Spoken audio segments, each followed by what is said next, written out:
Hey guys, Razor here, aka Commentator Uno. Just wanted to take a brief moment before tonight's show to tell you guys that in lieu of the tragic and senseless events that have happened in the wrestling world in the past couple of weeks, we wanted to dedicate Thursday's Resurgence and Retaliation and Friday's Pick Your Poison to suicide prevention and mental health awareness. As you know, I don't need to explain it. You guys know what happened, and it was obviously a very preventable thing to happen. And as someone in a role of leadership to you guys, I feel it's necessary for me to tell you guys that, well, I'm not perfect. I mean, I'm human. I make mistakes. I'm sure at some point in the past I have done something to someone or said something to someone that would be conceived as bullying and or something that would personally hurt someone's feelings or mental psyche, and I apologize for that. And to not make this about myself, because it's not about myself, it's about everyone. But as a human, obviously, we're all human. We all make mistakes, and I feel personally that it's how we learn from these mistakes and grow as a person that makes us better people. And like I said, I'm sure we've all said some stuff, done some stuff that we regret. And obviously sometimes there's consequences and tragic ones at that. And like I said, we're not perfect, but as long as we grow and learn from those mistakes and not do them again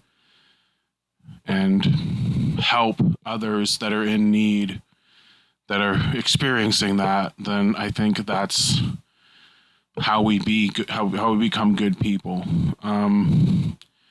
Obviously, there's outlets out there. There's obviously the suicide hotline, 1-800-273-8255. There's the crisis hotline. You text HOME to 741-741. Both of those are 24/7 free hotlines for them, or for volunteers to talk to you and reach out to you. And then obviously everyone in this community is an outlet for you to talk, because we are a community, we are a unit. And if one person is down or sad or hurting, then we need to, as a unit, need to help pick that person back up, to help each other as a whole. So again, we're dedicating this week's TV and pay-per-view shows to that, and I myself, and I hope all of you as well, will see this as an eye-opening experience to not stoop down to that level, no matter the circumstance, and to be a better person overall and just help make the world a better place. Thank you, and enjoy tonight's show.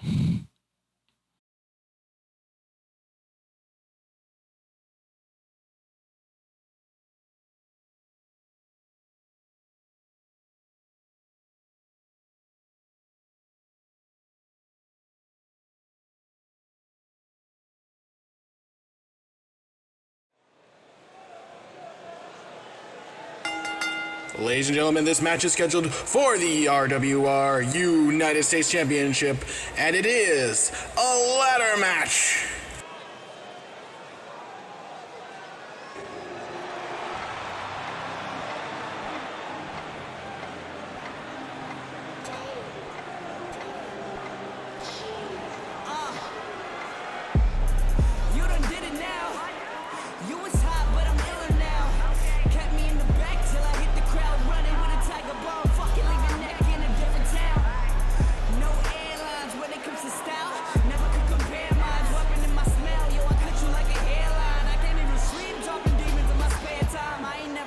Ladies and gentlemen, the challenger from the heavens. This is Archangel. Ladies and gentlemen, welcome to Pick Your Poison. We are live in your nation's capital of Washington, D.C., and we are going to open up tonight's show with the first of 7 title defenses here tonight, starting with the United States Championship and Archangel making his way out to the ring, and gotta thank the specialty for him on the vote does not go through. Instead, we're gonna have a ladder match between HI and Archangel here tonight. And if you're Archangel, obviously you wanted the submission match, but nothing doing here tonight. Archangel, of course, pinned Chris Jones' Sky's the Limit and defeated Titan in a last man standing match to get this opportunity. But here comes the champion. From the Fitzwell Fighting Systems gym, this is the United States Champion, HI. And here comes the United States Champion, HI, making his way to the ring, but no belt in tow because, like I said, it is a ladder match. And that belt is hanging above the ring. And for HI, he won the title at Sky's the Limit. He defended the title against the former champion Chris Jones at Spring Classic last month. And HI, we would figure a hardcore match would probably benefit him the most. But like I said, also at a disadvantage, entering tonight having to go through a ladder match. So he does have experience at ladder matches though, so he's not completely helpless. Same with Archangel. They both have ladder match victories. Archangel won the Intercontinental Championship in a ladder match, and HI won the first tag team golden ticket in obviously a ladder match, but that's what it's all about, the United States Championship. And this is how we're gonna kick off Pick Your Poison here tonight. Archangel, HI. Let's go. Ladder match. And we saw one of these a couple months ago for the Intercontinental Championships. You know how quickly these could potentially go. And HI, nice cartwheel flip splash there. Archangel fighting back. Of course, Archangel, former World Heavyweight Champion, former Intercontinental Champion. HI, former Tag Team Champion. Archangel believes his new destiny, his new goal in life is to become the first Grand Slam winner in RWR history. Of course, he first came to RWR back in Season 1. Nice DDT there, where his original goal was to help end the Red, and he sure did that, defeating Max Crimson for the World Heavyweight title. But now Archangel with the new goal, and that is to make history, and he certainly can do that here tonight and be only 2 titles away from winning the RWR Grand Slam. But now Archangel fighting back, nice lariat, takes down the champion. Of course, everything you do in the ring does not matter. You have to climb that ladder and grab the belt hanging above the ring. But huge power slam there from Archangel flattens the United States champion. But HI fighting right back. These two were the final 2 in the Fatal 4-Way at Sky's the Limit. Nice ass-based offense there from HI. This was your final 2 to decide the champion, and HI came out on top, so Archangel eliminated from the Rumble and an unnecessary kip-up from the champ. As here we go to the outside for our first taste of double damage points for the evening. And here we go, the champ's got a ladder on that. Oh, full Nelson slam to HI on the outside. Oh, man. Champ, I don't think expected that, but Archangel sends him in the ring. Okay.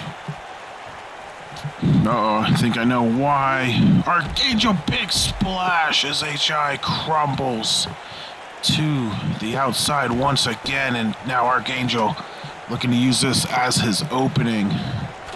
Wait a minute, no, he sets up the ladder against the ropes. What's Archangel looking to do? Oh my God! Archangel flying, looking to crown HI, and he missed. He risked it all. But no water in the pool on the outside, but luckily, HI spent more time getting the ladder off the ropes. Instead of climbing, leaves an opening for Archangel once again, but he's going to eat defeat.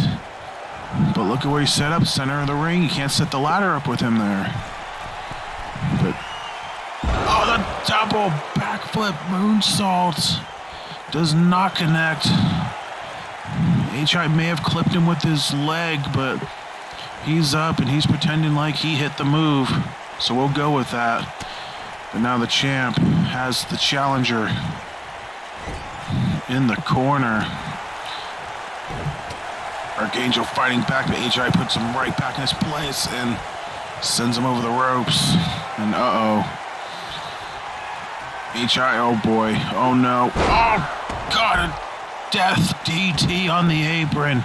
Archangel maybe out cold, and the champ about to use this to his advantage. He sets up the ladder in the center of the ring on top of that RWR logo, and here we go. But Archangel climbing to his feet. The champ trying to unbuckle, and HI getting the belt. Archangel having trouble re-entering the ring. He can't seem to climb back on the apron. I think that DDT may have knocked him wonky on his head. He can't get in the ring, and HI will defend the United States Championship here tonight.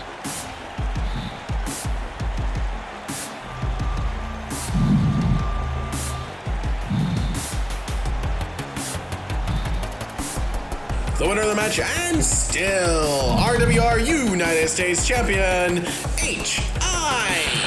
Well, it's certainly probably not the way he expected to win, but HI nonetheless retains the United States Championship. The ladder stipulation not an issue for him. And HI looking good heading into Resurgence number 100 and Beach Brawl. But now coming up next, Fatal 4-Way in the women's division on Retaliation.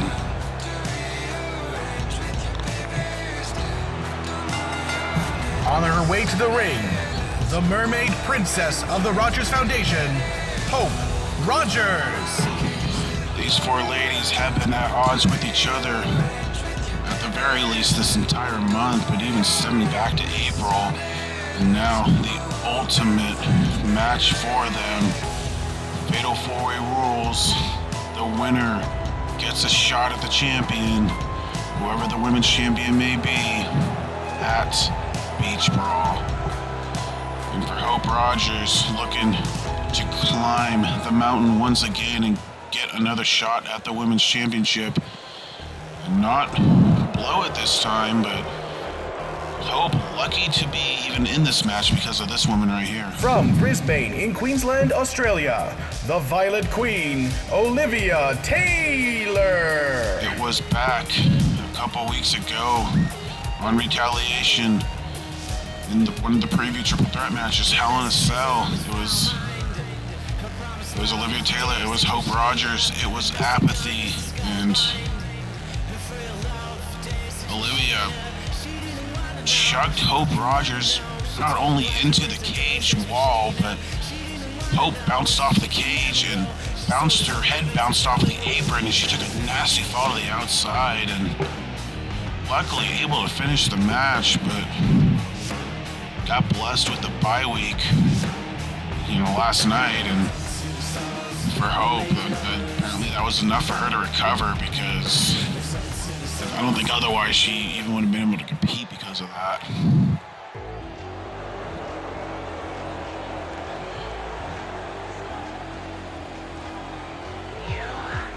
Now here comes the former women's champion looking to get right back on top.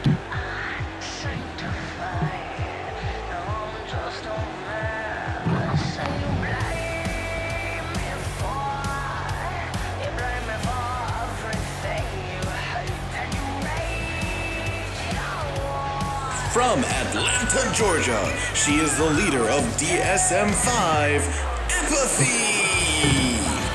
And the leader of DSM-5, she's had a pretty shaky season 3, but she's looking here tonight to prove to herself that the setbacks were just setbacks, and she is as dominant as ever. And of course, Apathy, we all know what happened to her the end of last season with Olivia Taylor, and that put her on the shelf for quite some time. Came back a little too early and was put right back on the shelf, but ultimately made Olivia Taylor pay in Hell in a Cell back at the RFTA 3 final, and once Apathy finally got back on track, has been the women's title picture ever since. And Apathy, though, she's had her share of problems with Catherine Isogen as of late. Isogen seemingly having her number, and Apathy hoping to win when it counts here tonight.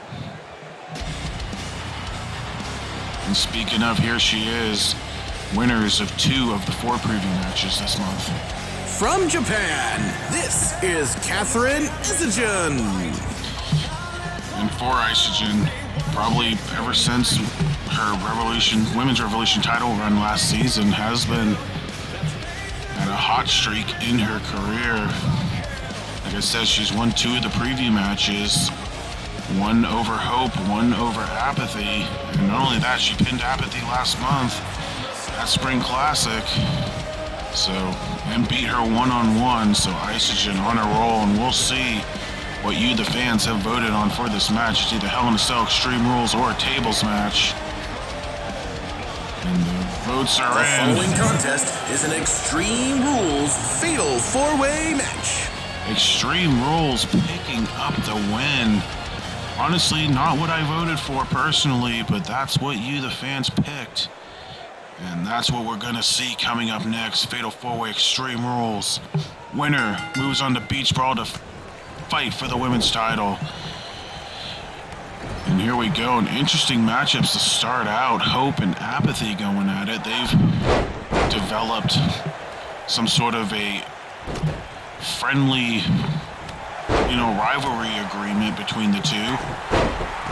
Obviously on good terms, but when it comes to the ring and business, it means business. And, well, 2 unlikely business associates from last month going at it now with Isogen and Olivia Taylor, as Olivia is eliminated from the Rumble. Of course, the 2 teamed up and tried to scheme to knock out Hope and Apathy from the title picture. And even though they won at Spring Classic, General Manager Jarek Vanders caught on to their scheme and said, no, that's not how it's going down. Oh, I should look for that stiff kick, and no. Olivia dodges it. Apathy eliminated from the Rumble, leaving Hope Rogers alone inside of the ring. Now Hope to the outside. Olivia staying in. Hope decides to go into the ring, and obviously Hope trying to get her hands on Olivia ever since that Hell in a Cell match. I mean, hey, if someone literally tried to end your career right then and there, you would certainly have an issue with them, but we're going to keep the same dance partners, though. Isogen shifting her focus back to Olivia, has her in a modified cross face there, and ends up breaking out of it. This is elimination rules, so the last woman standing will win. Now here we go, Olivia looking for the first bit of plunder for tonight's festivities. What is she going to find? Oh, let's get some wood. How about a table? Probably not the only wood in this match going on right now. And, oh, I shouldn't say that. Anyway, let's continue. Oh, Apathy death before dishonor out of nowhere, and Olivia. Well, Apathy trying to get rid of Olivia early. The cover 1-2, and no. Isogen on the top rope, risking it all. King Kong knee drop to Hope on the outside. Was Hope and Isogen developed a bit of a rivalry earlier this season,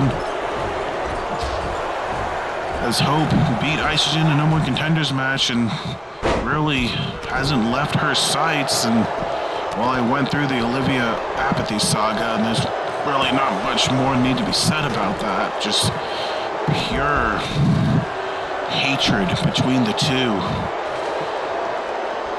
You know, those points in wrestling where you sometimes see former rivals team up and stuff like that, that will never happen between those two women in the ring right now.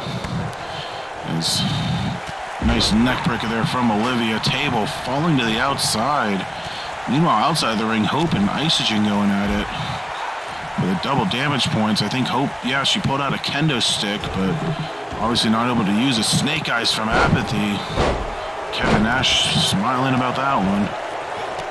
Thank you, Nash. And spinning leg drop from Apathy. And she's going to use her thick with 2 C's thighs, trying to crush the cranium of Olivia Taylor, but Olivia fights back. Oh, what a stiff shot from Isogen to Hope on the outside. Of course, the pattern on the outside tonight and throughout the arena, cracked black ice, I believe, or black glass, cracked black glass. Yes, that's what I'm being told. So that white obviously cracks in the glass. Why? I don't know, because black and white looks good with purple, I guess. I don't know. But either way. Oh, Hope with the kendo stick. Going, gone. Nationals home run. Meanwhile, inside the ring, cover 1-2 on Olivia. Of course, we are in D.C. here tonight, home of the defending World Series champion Washington Nationals. Also, oh, wait, another quick cover from Apathy. 1-2, no. Hope, I believe, knocked Isogen against the LED post as well, so having her way with her on the outside, at least momentarily. Of course, we're also in the same building of former Stanley Cup champion Washington Capitals, and also the home of the Washington Wizards. Olivia, a couple of clotheslines and a dropkick takes down Apathy, and Apathy going to roll to the outside to recover. Lay on that table as well. Olivia chasing her to the outside. DDT out of nowhere, just missing the tape. Plants Olivia. Meanwhile, Hope taking it to Isogen. She's going to re-enter the ring, but not before she has her plunder, her kendo stick. Well, no, she threw it aside, decided against it. Okay. Olivia now back in the ring after taking some abuse from Apathy, and now all 4 women back in the ring. Super kick out of nowhere from Hope, and now trying to size up Isogen. Apathy doesn't let it happen. She grabs Hope. Surprising move. Last ride. Powerbomb in the center of the ring. Apathy. Did she just give Hope her last ride? 1, 2, 3. Yes, she did. Ladies and gentlemen, Hope Rogers has been eliminated. So a little bit of a double cross there from Apathy. Hope trying to size up Isogen for a finish, and Apathy takes advantage and catches the baby Rogers daughter off guard. And Hope Rogers will not be competing for the title at Beach Brawl. It'll be one of these 3 women. Olivia Taylor, Catherine Isogen, or Apathy. Apathy with the first elimination, and Isogen hit the deal. Nobody kicks out of the deal. The cover, no. Olivia Taylor just kicked out of the deal. You gotta be kidding me. Unbelievable. And now Isogen now. Oh, a little bit of unintentional teamwork there. Apathy holding Isogen for the big boot, and Olivia immediately rewards her with a hurricanrana and a drop kick. So we are already down 1 here in this match. Now Olivia going to work on Apathy in the ring. Isogen gets the advantage of resting on the outside now instead of fighting an opponent for double damage, and Olivia putting her long legs to good use. And the Violet Queen, the former 2-time women's champion, taking advantage here. But of course, all 3 women left in this match. Former champs, big pump kick from Apathy, former multiple-time women's champion in her own right. cover, 1-2, no. Apathy, also a former women's tag team champion in its short-lived reign. Now Isogen, former women's revolution champion, gets her head slammed to the mat by Apathy, and now is Apathy going to extract revenge on Isogen? She's got her set up. Arms locked, death before dishonor, DDT, the cover. 1, 2... No! Isogen kicks out at 2 in the nick of time, but Apathy posing, and enough time for Olivia to take her and throw her to the outside. Wait a minute, got her draped across the rope. What's she doing here? Oh no. Oh God. Oh, using the ropes as leverage, just wrenching back on her arms, and oh, Isogen with the cheap shot slap as well. And then a knee takes Apathy off the apron, and a nice diving elbow from the apron to the outside. Now all 3 women to the outside. Isogen and Olivia briefly working together to take down Apathy, but a leg sweep takes out Isogen in the process. Every woman for herself in this match. We're already 1 down. We need 2 more eliminations to decide a winner. Now Apathy looking for plunder, and no. Olivia blocking it and hits her with the neck breaker instead. Of course, don't forget there's a kendo stick in that corner. There's a table on the other side to the outside. But these women mostly using the no rules to their advantage more than the weaponry. Although it has come and play a couple times. Nice Northern Lights from Olivia, but on the outside, no pin on that bridge.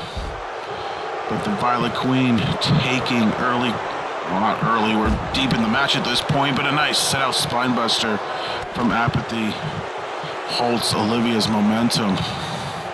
Now, Apathy looking for a high kick, doesn't connect, but a stiff shot from Apathy, or from Isogen, takes Apathy down, pardon me. And Isogen sent in the ring, but not before being caught by Olivia. Oh no. Oh God, Violet Crown to the outside. Oh God, Apathy has had concussion problems in the past, and Olivia taking full advantage of that. And she's not done. She's got her set up. Oh God, Snake Eyes off the stairs. But now Isogen playing the wild card in this, going to town on Olivia. Bunch of punches, bunch of back fists. Picks her up.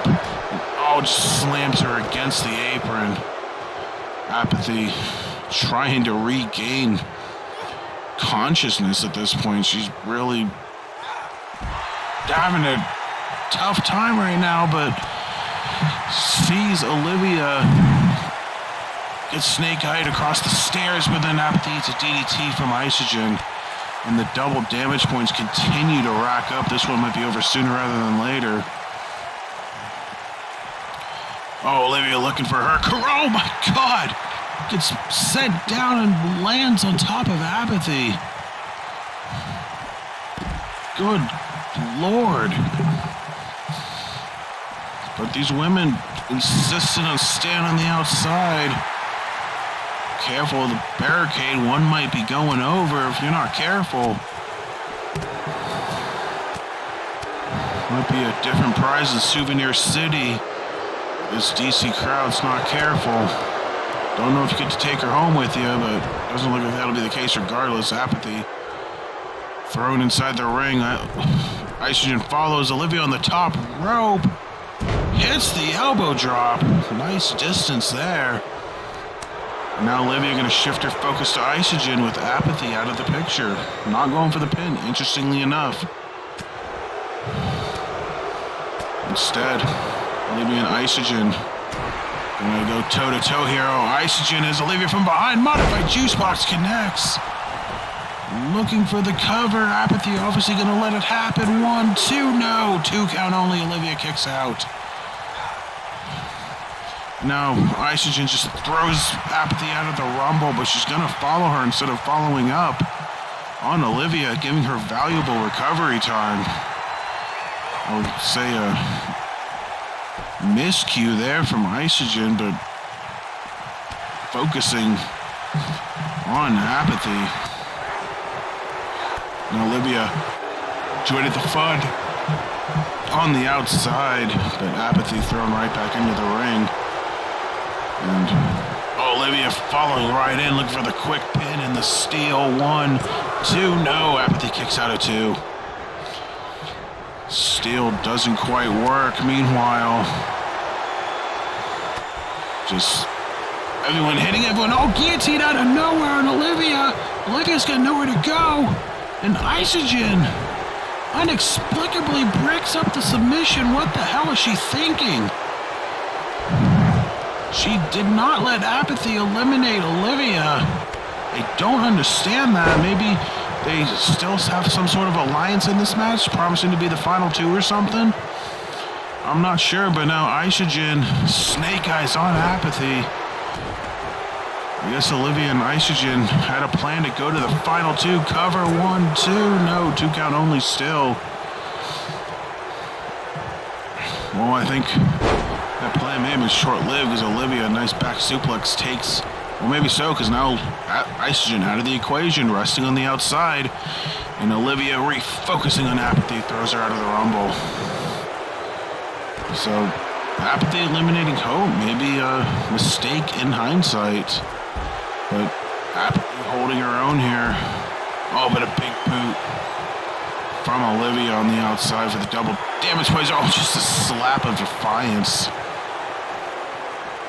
course, you got to think with Hope, too. She's clearly not at 100% from that cell match, so maybe it's good she was eliminated earlier rather than later. And, oh, Olivia bouncing off that LED post.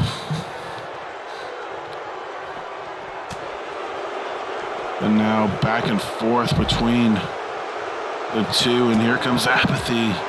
Again, the 3 just trying to kill each other on the outside. Anybody, including a woman that doesn't wear shoes, can do a Russian leg sweep, but then immediately bounce off the LED post herself.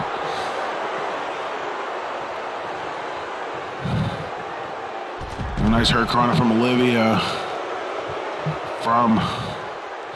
Onto Isogen, pardon me, and nice suplex, but she's gonna keep the control. Another suplex, looking for number 3. No, only 2 amigos this time. Apathy breaking it up. And now, again, just the 3 ladies just trying to hit anything that moves at this point. Olivia sent inside the ring and anybody, including a woman looking to finally get some revenge on a new rival, can do a Russian leg sweep on top of getting revenge on an old rival as well. Nice takedown there from Apathy. Stiff shots, stiff kicks. Sends Taylor stumbling back. And, oh, God, just like thrown against the LED post, not once, but twice. Now, oh, Apathy, nice low drop kick, taking out the knees of Isogen, and Apathy standing tall for this DC crowd, who's honestly at this point firmly behind her. Can't say blame them. Isogen eats LED post again. Now Apathy in control of this matchup, but she's got to get someone inside of the ring. She does just that with Isogen. But Olivia right back to her feet. Drops the knee and gonna go for the cover. 1, 2, no, 2 count only. Little surprised Apathy didn't break that up, but I mean, she is smart. She does want the elimination, but Olivia, I think she wants to eliminate Apathy because she just took out Isogen looking for what I would believe to be a reverse DDT. Instead, Isogen jerks Olivia off the ropes, and we're going to go for the top rope, probably looking for the double foot stomp. She's got her set up. And no one home. Isogen lucky to land on her feet. Gets clotheslined down by Olivia. The cover, 1, 2. And no, 2 count only. Here comes Apathy. Oh, Olivia misses the big boot and just gets slapped in the face from Apathy. The cover, 1, 2, no.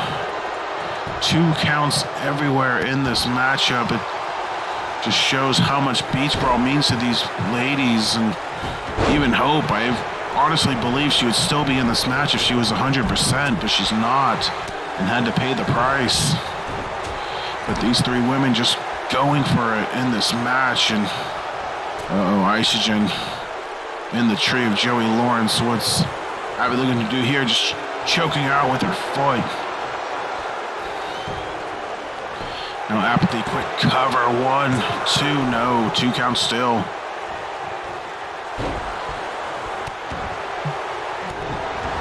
Apathy just hitting both women at this point. She obviously doesn't trust either one of them. Can't say I blame her. The drop toe hold, and no, Apathy able to overpower Olivia, but Olivia responds with a forearm and a big boot. And Apathy gonna roll to the outside first. Soulless, no, she only rolls the opposite side of the ring. And catches Olivia off guard with the diving splash. Isogen rolls outside. And now Apathy and Olivia inside the ring. Is Apathy going to get Olivia one more time? She's looking to set her up. Oh, she's got the arms. Death before Dishonor connects. The cover, 1, 2, no, 2 count only. Olivia somehow, someway surviving. And Apathy, she wants to finish Olivia off. No, she follows Isogen to the outside. Okay. Don't mind me. I don't know what I'm talking about apparently, but DDT from Isogen on the outside for the double damage on the head of Apathy. And Apathy sent inside, knife edge chop. Isogen just avoiding everything Olivia's throwing at her except that nice punch, and now Isogen sent in the hard way for a waiting Apathy. The cover, 1, 2, no, 2 counts still. I think the alliance is over. PK from Apathy. I think that brief alliance they had earlier in the match is over now. Diving splash hits Isogen in her back. And obviously not expecting that nice roundhouse kick, takes her down. Apathy standing tall. Who is she going to go after? She chooses Isogen. Massive knife edge chop, but Isogen fights back. And, looking for a backslide, I believe, but Olivia broke it up. Again, a lot of egos getting in the way here of these 3 women, which is probably partially why they're still alive. Back suplex and a pin by Olivia. 1, 2, no, 2 count only, but Isogen going to the top rope here. Apathy rolls out of the way. She knew it was coming. Olivia also knew it was coming, but Isogen able to fight back. Backslide driver out of nowhere connects from Isogen. The cover, 1, 2, no. Still a 2 count. Olivia kips up,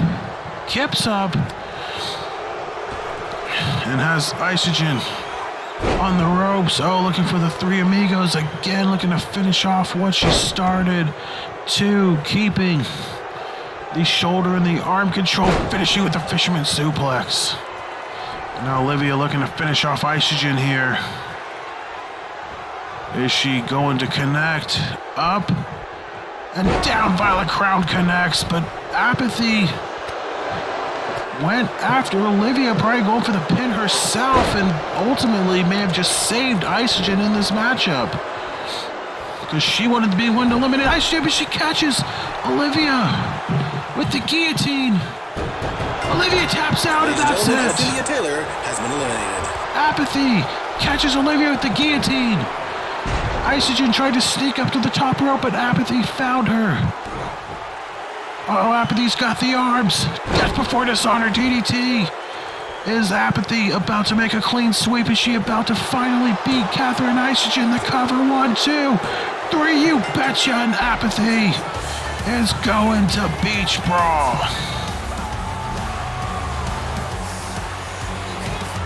The winner of the match, and now number 1 contender for the RWR Women's Championship, Apathy. One of the most dominating performances from Apathy I have seen in quite some time, and at a good time too, because Apathy gets all 3 eliminations and has won here tonight and will be going to Beach Brawl to challenge for the women's title. And now here's where things get interesting, because the current champion is one of her close friends, Azami K. Sato, and if Azami were to retain here tonight, we could have friend versus friend for the title, and we'll see how that turns out if that is to be the case. But either way, Apathy for sure going to Beach Brawl to challenge the women's champion. Congratulations to her on a nice turnaround and a dominating victory to boot. And now coming up next, ladies and gentlemen, well, we'll find out apparently.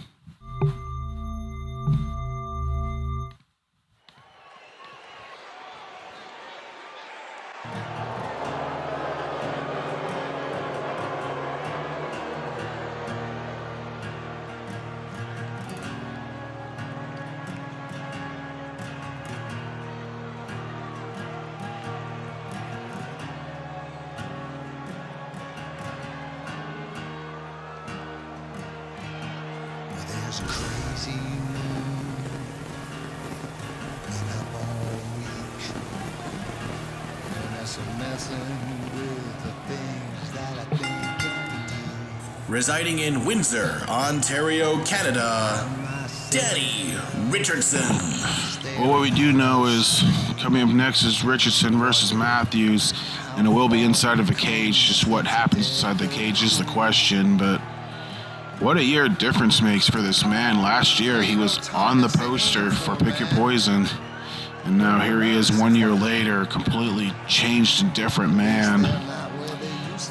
Honestly surprised there's not a beer in both of his hands at this point, but Richardson is competing here tonight and hoping he can turn his fortunes around. He nearly did so last night in that fatal 4-way, but Matthews ended up catching him, and Danny hoping he can get the job done here tonight, or if his depressive streak will have reason to continue. Here comes the challenger.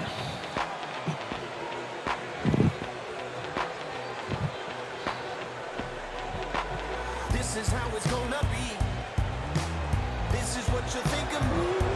From London, England, this is the King of the Wing and your wife's favorite wrestler, Marvelous Matt Matthews. You know, I know I said challenger, and that was obviously a wrong term, but really I should say enabler, because this man is enabling Richardson to spiral down more and more. Of course, this all started in seemingly harmless tag match. It was supposed to be Guilt Understrike and Max Silverstein against Matthews and Richardson, but Richardson no-showed because of his depression, leaving Matthews in a 2-on-1 situation that he lost. And then the very next week, Danny came out to, explain himself and was blindsided by Matthews and basically giving him a receipt for leaving him high and dry. And since then, Matthews, like I said, just been enabling Richardson in his depressive state. Because Matthews has a win over Richardson last month on the Resurgence pre-Spring Classic pay-per-view on the night before, and hoping to pick up another one here tonight and potentially put away Richardson for good. We'll see, what will this be? Will it be KDF rules, submission only, or first blood? All will take place inside of a cage. The winner is... Ladies and gentlemen, this next contest will be contested inside the confines of a steel cage. The only way to win is by submission. Submission only in a cage, and from what I'm being told, that is exactly what Danny Richardson wanted, and he's going to get his wish here tonight. Now the issue is, will he get the job done? Of course, we saw Richardson debut somewhat of a guillotine choke last night. Wasn't able to put Matthews away, but certainly put him in danger. But now we all know what Matthews can do, though. He's got that deadly chicken wing that made a name for himself, but he hasn't used it recently. But maybe he will break it out here tonight. Richardson, nice drop kick there, takes down Matthews. And like I said, just this, oh ding, take a drink, a blatant low blow, but inside of a cage, no issue, as legal as a headlock. Now Matthews climbing to the top rope unconventionally and hits the elbow drop. Of course, no escape. Gotta win by submission. Northern Lights suplex connects, and he's going to float over into a neck breaker there. Matthews, early control of this match. Off the ropes and drops the knee. Was like I said, we've seen how selfish Matthews has been over almost a year at this point since he backstabbed Cole Rayner last year. And how he did with Cole Rayner earlier this season. And how dominant he could be and how he can be. And so far, the same against Richardson. And you gotta think at some point, if he's able to put Richardson away, you know, oh, sleeper hold from behind, but Matthews able to escape before any damage is done. Like I was saying, you know, Matthews has dominated Cole Rayner. He's been dominating Richardson. I mean, maybe not beach brawl, but you got to think at some point if this streak continues, Matthews may be in line for a Revolution title shot should he remain on Resurgence by the shakeup, because he has been at the best of his career thus far, and that's saying, you know, former two-time United States champion last season and former television champion season 1, and Matthews has just grown and grown every year, and we've seen him grow and unfortunately show his true colors at the middle of season 2, but either way, he's still grown as a competitor and has shown why. And has proven that he is capable and that the future is now for him. And he drags Richardson to the middle of the ring and just stomps on his arm and poses over him. Of course, this crowd, they've been cheering Richardson more and more. I don't know if it's just sympathetic or what, but I mean, they're certainly not going to cheer Matthews, so I mean, who else are they going to cheer for, right? Matthews again on the top rope, drops the elbow. And Richardson in a bad way here. And, oh, a Muda lock from Matthews. That's a submission hold. It's effective. Richardson's got nowhere to go. But he's able to break the hold and breaks the bridge. Richardson trying to mount some offense. Oh, and Ushigoroshi from Richardson stealing a move out of Matthews' playbook. Now clothesline. Another clothesline takes down Matthews. And a drop kick, and now Richardson in control. Will he try to lock in the guillotine? Oh, looking for a super kick, but it's blocked. Drop kick avoided by Richardson, and the two ram heads, and Matthews comes out on top with a drop kick and now just starts pounding away on Richardson. But Danny fighting back.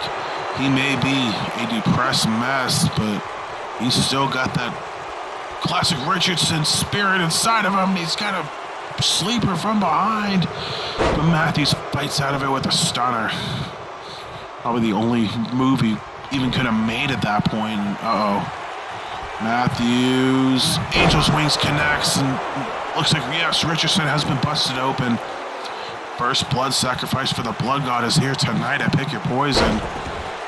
Lifting, reverse DDT, and then, oh, he's just going to lock in an armbar on Richardson. Working over that drinking arm, but Richardson fights out, but how much damage has been done to that arm? He's been using that arm to lock in that sleeper, too. Now Matthews gonna show off the power here. Deadlift German takes down Richardson.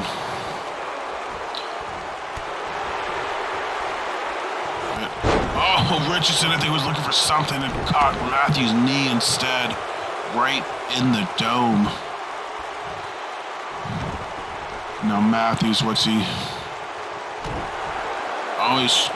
Oh God, just using his body weight to his advantage. And again, Matthews climbs to the top turnbuckle, but decides, no, he's gonna go back up now. I think he saw in the corner of his eye, Richardson, oh, he has him stand up, and what's Matthews doing here? A flying cross body for the top rope. That's effective. A PK to the back. Now Matthews, up and down, powerbomb connects. Just gonna punish Richardson for a wild flying forearm. Matthews said it before, he's gonna give him a reason to be depressed, give him a reason to drink, and he's certainly doing that right now. Pounding away on Richardson. Nice snap back suplex there. And you can hear the boos rain down from DC on Matthews. Certainly don't like his attitude or what he stands for. But I don't think he cares. He's getting the job done inside of the ring. But like I said, this is a submission match. He's got to end this with a submission, but he's also using that to his advantage as well. Stomping away on Richardson, using the ropes as leverage. A springboard splash connects across the back of Richardson. And Danny just in a bad spot, but he's able to fight back. This is the opening he needs. Use Matthews' cockiness to his advantage to not end the match. Now Richardson gets met with a jawbreaker. But oh, stiff shot and a drop kick from Matthews. Puts Richardson on the floor again. No, he's got him set up. Oh, the modified Ushi-Goroshi connects.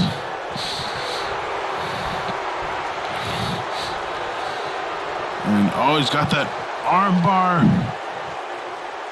Elevated Boston Crab combo, and that's gonna do it. Richardson, no choice but to tap out, and Matthews gets it done once again.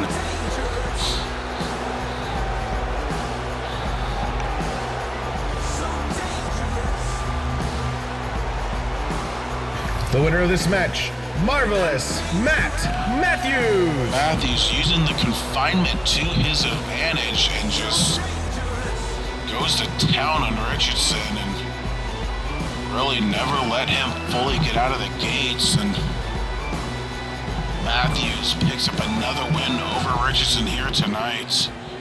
Dominating fashion too. I'm the baddest mother up in here, and I'm about to make it clear. It's going down like I told you.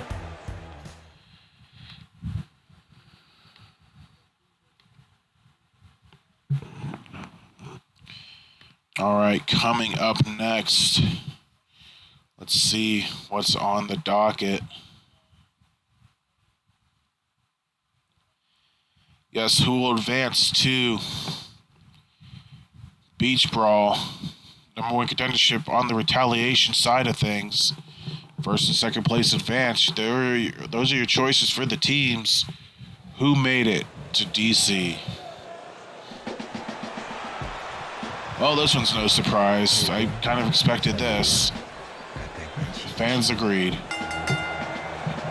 Residing from the dumpster behind your nearest Taco Bell, representing DSM-5, this is the team of Brandon Deaver and Eric Libby, the Blazed Runners.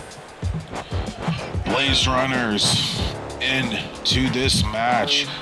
Voted in by the fans. Of course, they spent the last month or so having to deal with the Unchained Union. We saw, I believe, might have been last week. Yeah, last week.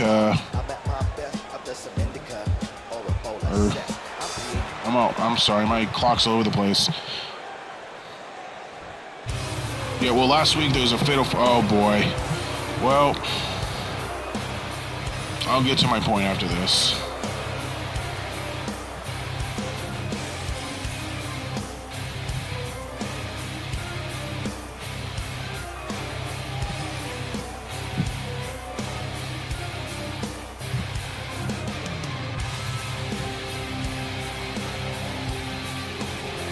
Ladies and gentlemen, introducing the tag team of Vlad Alucard and Mike Burke.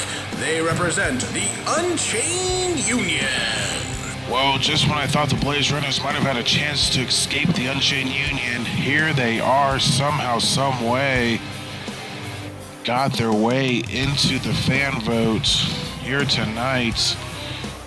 And they were saying last week, Unchained Union won a fatal four-way over the Blaze Runners, Phoenix and Palmer, and the Powers of Pain. But it was 2 weeks ago, a six-man tag team match. Adam Shaw and the Blaze Runners fell to the Unchained Union in Thunder, and even back in April, Unchained Union beat the Blaze Runners again. So just that one constant that the Blaze Runners have yet to solve. And for the Unchained Union, another shot at number one contendership for the tag titles. The one belts that elude them. They had a shot at redemption. They had a shot at sky's the limit, but have yet to win the gold. Will tonight be their night? Oh, we're not done here, ladies and gentlemen.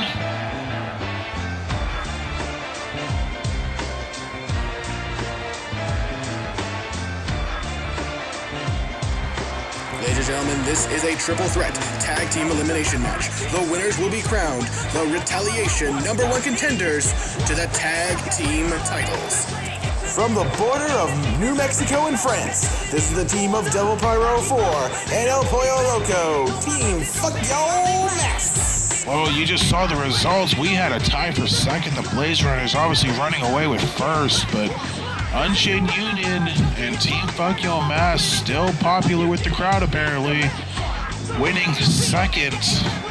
And we're having a triple threat tag team match. Winner goes to Beach Brawl to face the champs. FYM, they were involved in a unique set of matches this month with the Clown Dynasty and One Night Stand. Of course, last night we saw them defeat the Clown Dynasty in a Chikara match, their specialty. And 2 weeks ago, lost a One Night Stand in a strip club match. Of course, all three originators of those matches ended up winning their stipulations. I'm sure they will have a final match at some point, but FYM able to get shitpost their way into this match, and maybe lucky for the Blaze Runners, as they don't just have to face the Unchained Union straight up yet again. Because like I said, the Unchained Union has been DSM-5's thorn in their side for quite some time now. And maybe FYM can do him a favor and knock him out of the match before they ultimately have to deal with him. Of course, FYM, former three-time tag team champions. Eric Libby, former tag champion with his brother Sean, but hasn't won the RWR belts with Brandon Deaver yet. Of course, the Unchained Union, multiple-time number one contenders, but have yet to win the gold themselves. Looks like an early pairings. Devil Pyro and Eric Libby on the outside. Vlad Alucard. El Pollo Loco on the outside. Snake Eyes in the apron inside the ring. Brandon Deaver, Mike Burke. Deaver eliminated from the Rumble. And all 6 men on the outside, racking up those double damage points.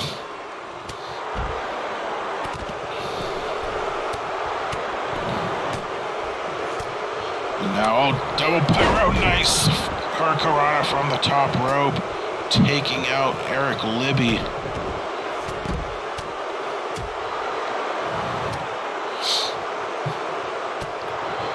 And now, Pyro inside the ring. They came back out with those suits and masks that they wore last year, mocking Pentagami, if you remember that. Mocking him with the suits and mocking him with the masks, wearing animal masks. And looking to break out the good luck again here tonight. Well, actually, I believe they lost that match, but breaking them out here again nonetheless. Rapid fire kicks from Libby, takes down Burke. Now, Pyro going to work on Deaver, drops the knee. Meanwhile, on the outside, Vlad just taking it to El Pollo Loco right now. Grilling his ass with double damage points. Now, one member of each team inside of the ring now.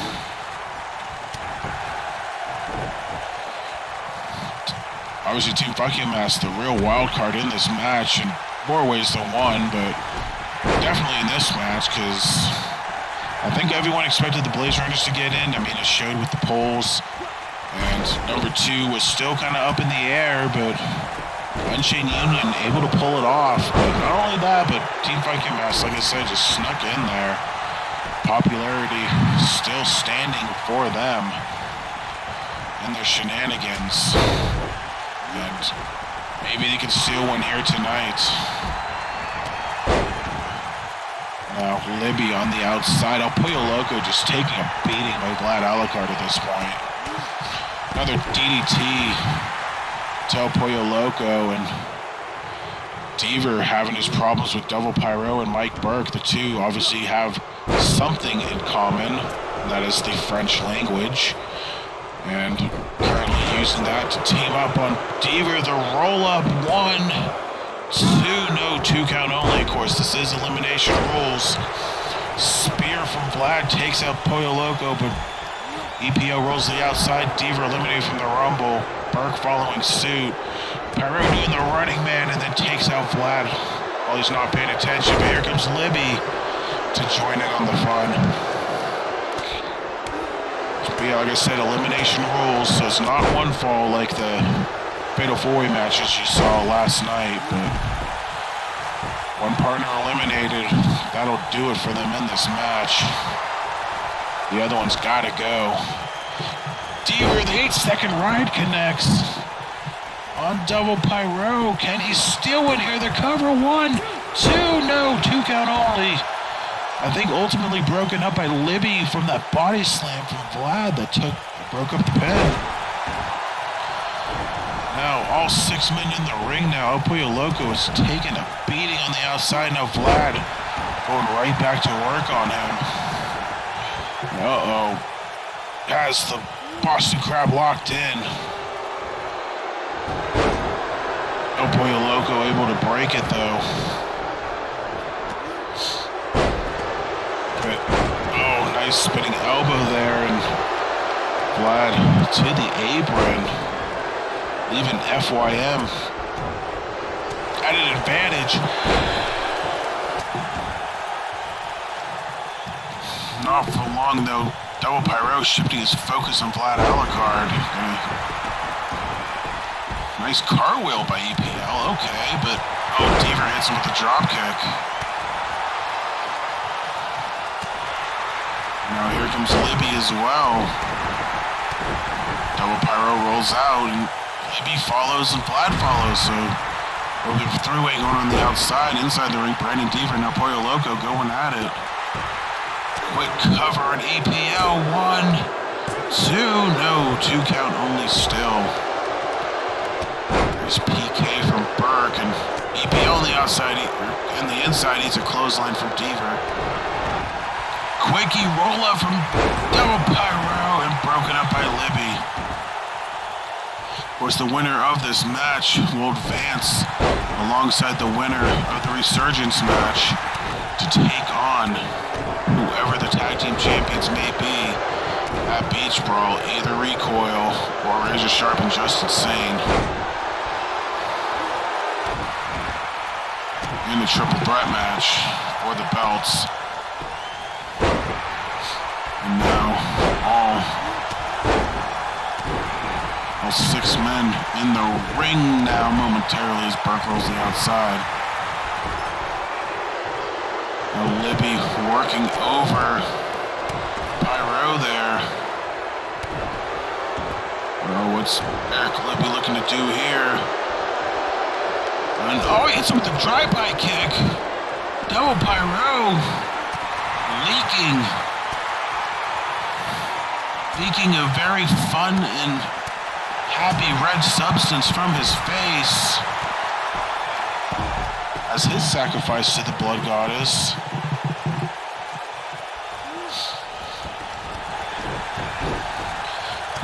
Libby being targeted by both members of FYM right now. Oh, Falcon Arrow, Pollo Loco's done the deal. And now, wind up, and here's the pitch. No, broken up by Pyro instead. In any baseball game, that would be a balk, but here it's just over anxious double team, and oh god, Burke inside drops the pile driver on El Pollo Loco. He's busted open, more blood for the Blood Goddess, but EPL trying to fight back here, but overpowered by Burke. Oh god, not again. Oh, the double arm DDT connects. The cover, 1, 2, that's it. Ladies and gentlemen, El Pollo Loco has been eliminated. So apparently it's single elimination here, so Double Pyro's still alive in this match.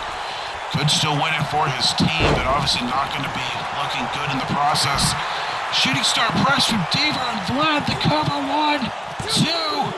He got him! Ladies and gentlemen, Vlad Alucard has been eliminated. Blaze Runners at the advantage, 2 on 1-on-1. Deaver catches Vlad with the shooting star. No, dang, take a drink, the low blow. The cover on Double Pyro, 1, 2. Another elimination. Ladies and gentlemen, Double Pyro has been eliminated. Team Fuck Yo Mass has gone the wild card, and now it is a 2-on-1 on Mike Burke. The Blaze Runners just might finally get this done against the Unchained Union, but no, Burke powerbomb takes out Libby.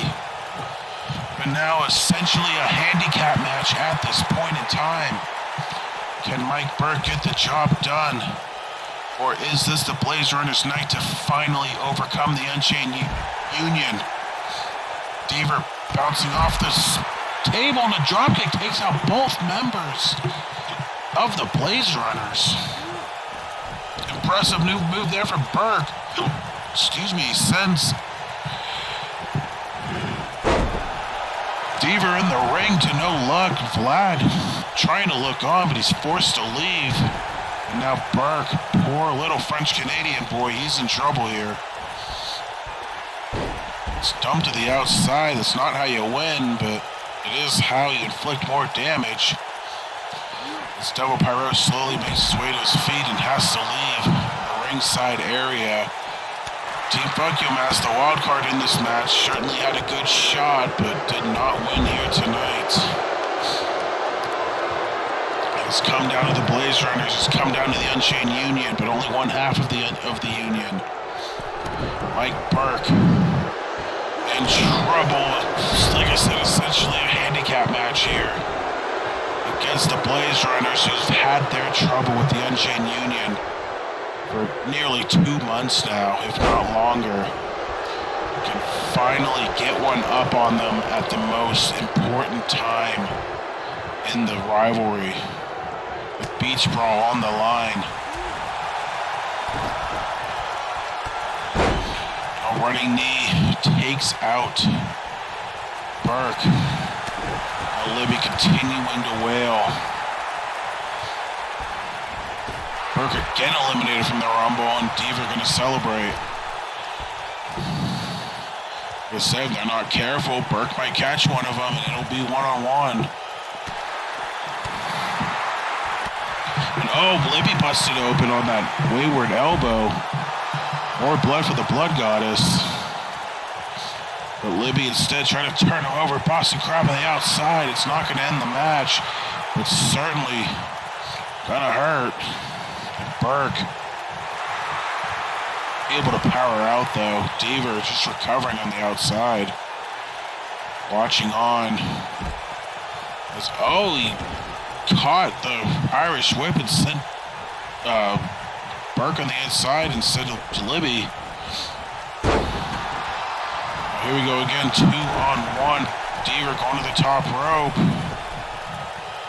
Libby sets him up. Big elbow drop connects. But Libby not done trying to stand up Burke. Diva gonna go for the cover instead. 1, 2, and no. Kick out at 2. Now Burke finally on his feet. Libby decides against what he's looking for, but instead, nice back suplex in front of a Diva cartwheel.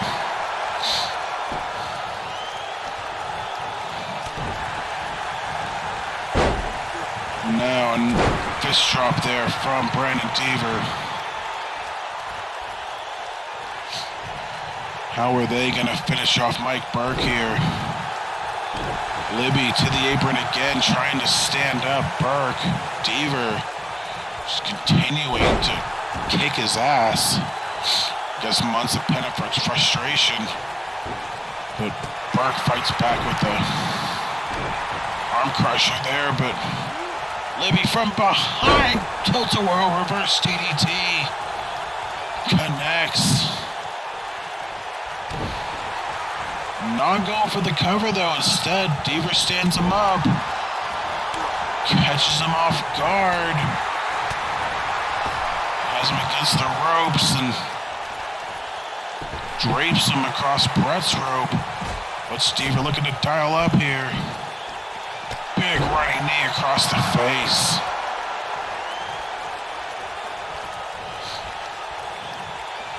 No, I think they're just toying with him at this point. Just the months of torment the Unchained Union delivered to the DSM-5, and now the Blaze Runners finally with an opportunity here to get some back. Diva with the cover. 1, 2, and that's enough. Burke's smart enough to not kick out, and the Blaze Runners have won and are going to Beach Brawl to challenge for the tag titles.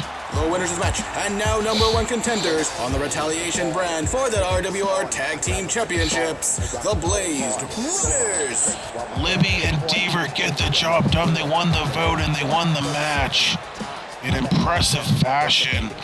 And not only that, finally defeated the Unchained Union in the process. 2 birds with 1 stone. And the Blaze Runners will challenge for the tag titles at Beach Brawl. Congratulations to them. Of course, the rest of the puzzle remains to be unsolved, but it will be solved later on in this show. But first, coming up next,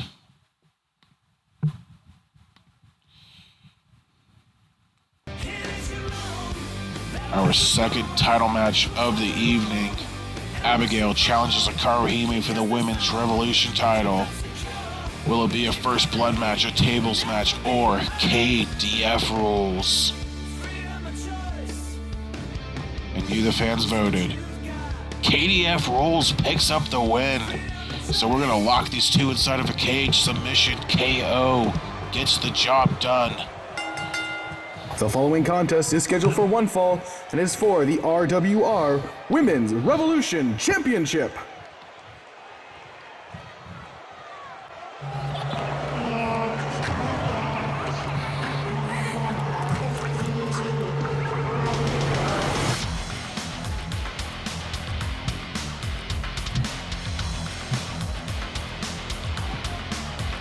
Here we go, Women's Revolution title on the line. The challenger, Abigail, making her way to the ring.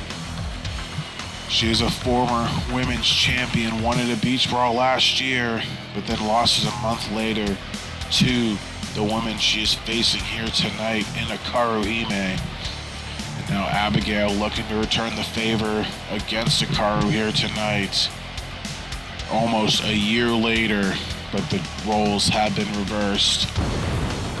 Of course, Abigail has made Goddess Dawn's life a living hell before ultimately defeating her and getting a shot at the champ here tonight for herself and for the Fallen Kingdom. But here comes one of the most dominant women's champs in recent memory.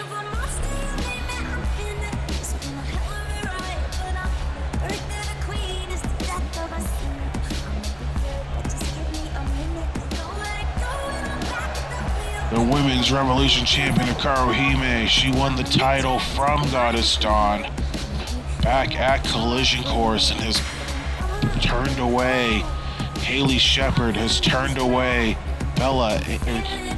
No, she hasn't faced Bella Angel, sorry. She turned away Haley Shepard. She turned away Ellie Richardson. There we go.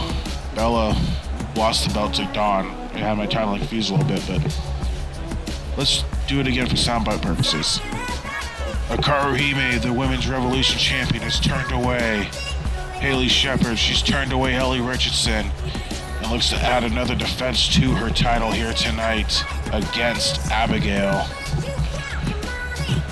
As Hikaru, at this point in time, the longest reigning champion in RWR, won the belt back at Collision Course in February.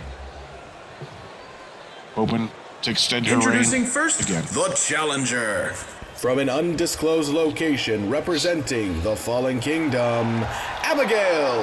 The only member of the Fallen Kingdom to win gold, looking to bring back gold to the group here tonight. Introducing the champion. From Akihabara, Japan, this is the ring general and the RWR Women's Revolution champion, Hikaru Hime. Hikaru Hime looking to make another defense of her title here tonight. Like I said, the longest reigning champion in RWR currently won the belt in February. It's now May, so almost June at this point. And that's what it's all about, the Women's Revolution title on the line. Abigail, with the win, could become the third woman to win both women's titles. She's facing the woman who was the second one to do so. And here we go, KDF rolls. The match made famous by Buzz, but has since been used widespread in the company, as close to an MMA fight as you're gonna get. Two competitors locked inside of a cage. Knockouts, submissions only count. There's no escape. And these two just gonna go at it. And ironically enough, our second cage match of the night. Of course, we saw this cage earlier with Matthews and Richardson. And now we're seeing it once again with these two. And of course, later on tonight, number one contendership for the Women's Revolution title, Yuriko Matsui against Jennifer Jett. The winner of that match will face the winner of this match at Beach Brawl for the title.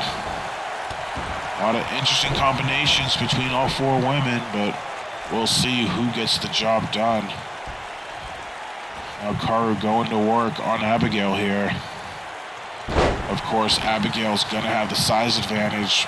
Hikaru rarely has the size advantage in any of her matchups, but certainly doesn't have it here. But like I said, Hikaru does have a win over Abigail. She beat her for the women's title last year at Inferno.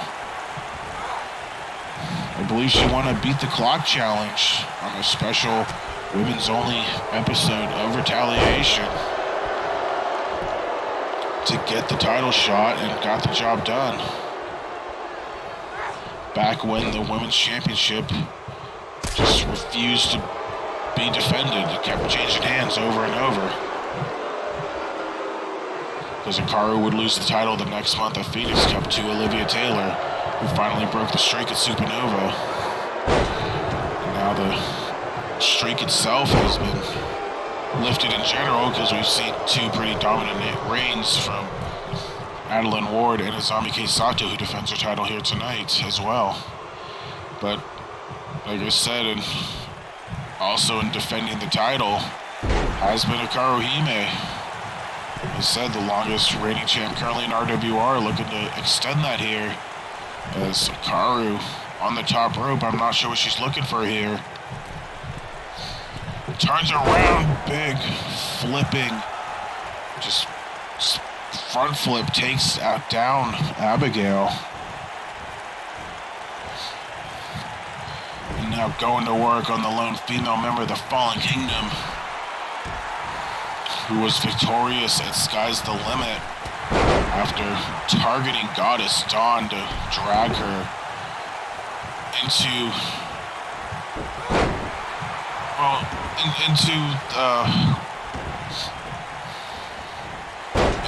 the women's side of the Fallen Kingdom versus Agents of Pain. She targeted Goddess Dawn and ultimately led to a 8-woman elimination tag match that Agents of Pain was swept by Abigail, by Jennifer Jett, by Alexis Riot, and by Kimiko Matsui. And Abigail did a big part of the heavy lifting, which is part of the reason why she's in the title match here tonight. That and picking up another win over Goddess Dawn one-on-one. Quite dominating fashion, I would have to say. And ironically enough, her teammates from that match are fighting for the number one contendership here tonight as well. So just more stemming from that match. Big Phoenix splash from Hikaru Hime.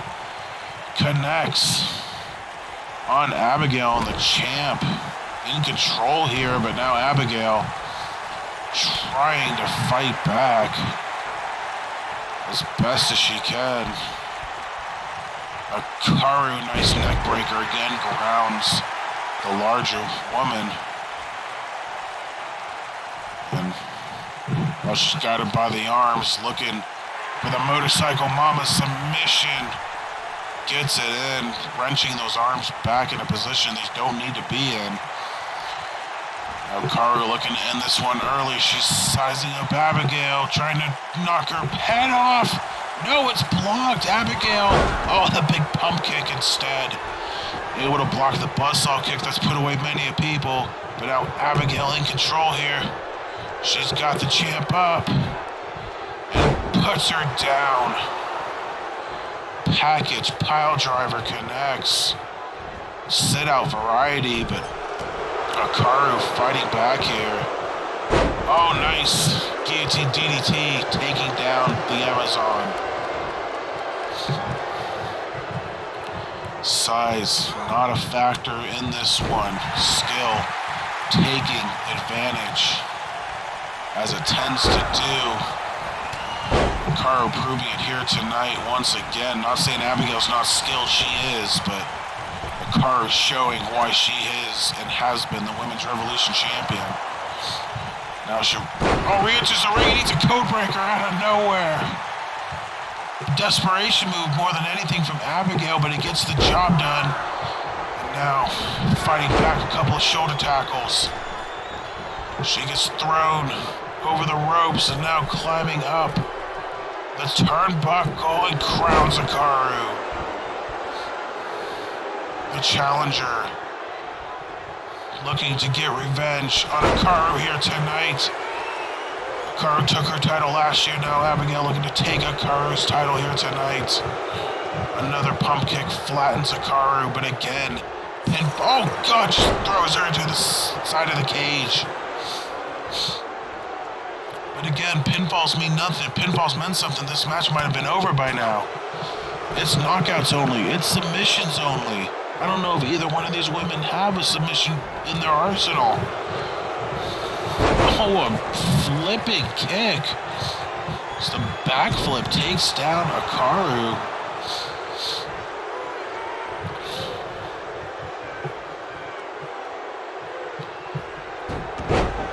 And Hikaru able to fight back here. But again, Abigail just trying to overpower her, but a nice snap German suplex takes her down. Uh-oh, Hikaru trying to size her up for the buzzsaw. Don't drop to a knee. Oh no, she dropped to a knee. Oh boy. Is she going to be able to connect with it? This time she does. Buzzsaw kick. Nearly knocks Abigail's head clean off. But the match continues. Red Shoes determining she is not knocked out yet. Going to keep this one going. Now Abigail in trouble. On top of Hikaru's shoulders, the strength. Queen suplex connects. Actually, no, that was more of a electric chair drop instead. Didn't really have the bridge. Bridge is pointless. I mean, there's no pins. Instead, just stomping away on Abigail here. Another curb stomp flattens the challenger. Hikaru just punching away at the leg, at the knee of Abigail, trying to limit her standing ability, and then tells her to kiss her ass in the process. But oh no, Hikaru kicked off by Abigail. Possibly playing possum there, and just stiff shots to the champ. Hikaru trying to fight back by any way possible, and ramming her head into the turnbuckle over and over. There we go. As Abigail stumbles to the ground. But she fights back. Nice Samoan drop from Abigail.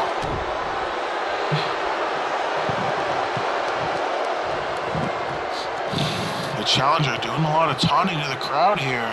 Not going to do any good. Oh God, Hikaru thrown against the cage once again. The champion in a bad spot here. Abigail trying to figure out what she's going to do to the champion. Instead, letting her recover. Very interesting strategy. Can't say I agree with it. But Hikaru able to enter the ring unscathed, but oh, that's what she's waiting for. She's trying to catch her with the kick.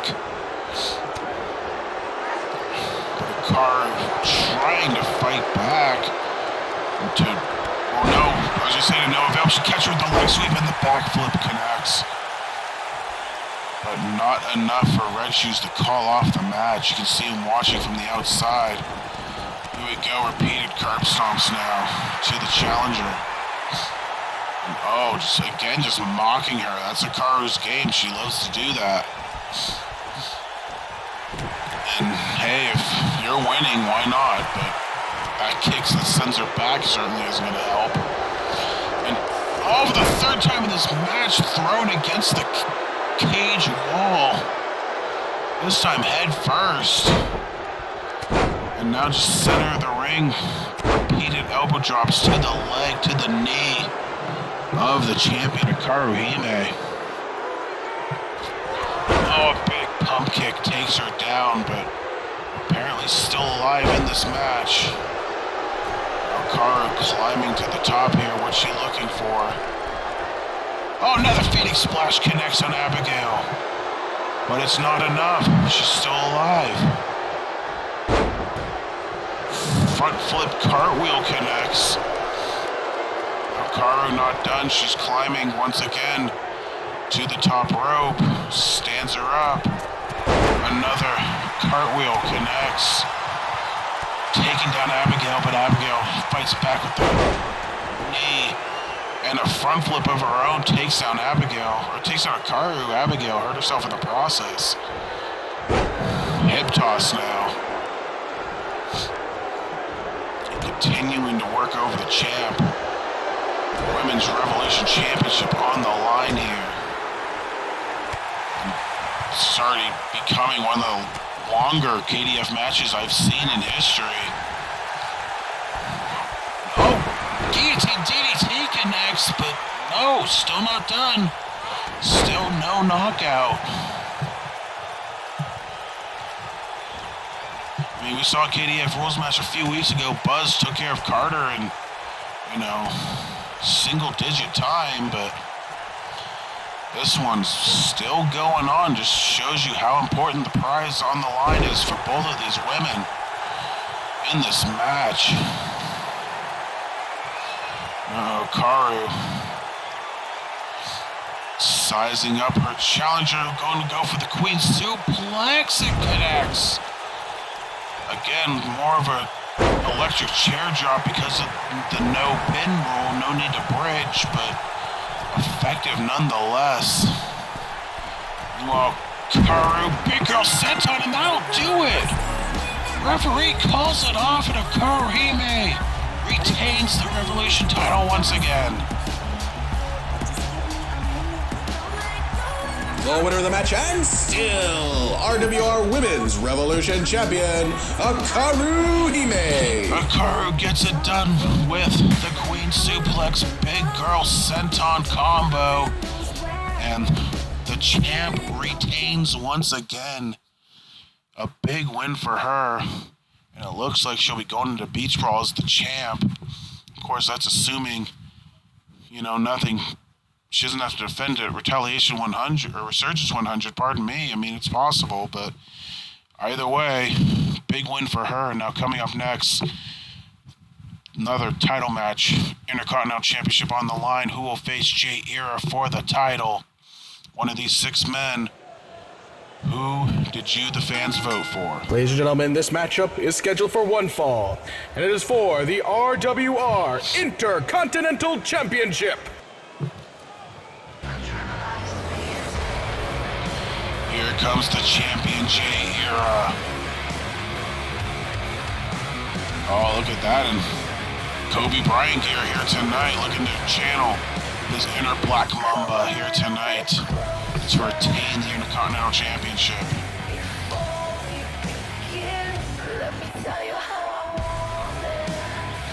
Jay Era, he won the title at Sky's the Limit, defeating Lionheart for the belt, and then retained at Spring Classic against Mr. Golden Ticket, Andre Baker. An Era who's already calling himself the greatest Intercontinental Champion in RWR history, which obviously, if you know the lineage, is not even remotely true.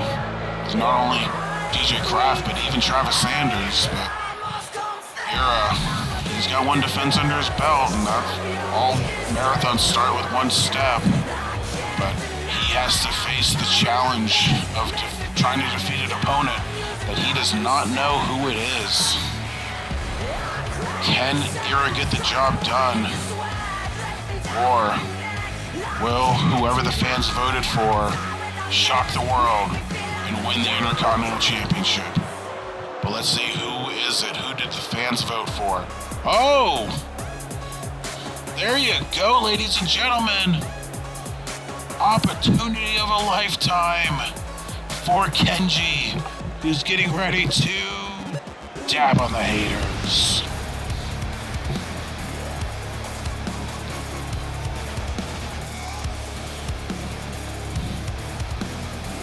And Kenji, he's had a good streak as of late, and apparently good enough to win the fans over here tonight and get his first Intercontinental Championship opportunity against Jay Era. This should be one hell of a matchup.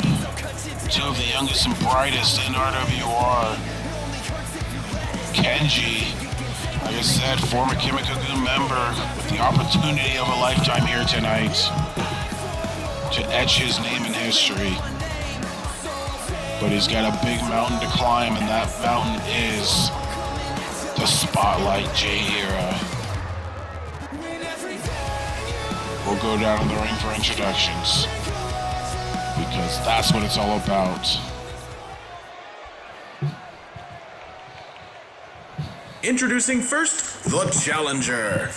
From Flint, Michigan, Kenji. Introducing the champion. From Toronto, Ontario in Canada, he is the Spotlight and the RWR Intercontinental Champion, Jay Era.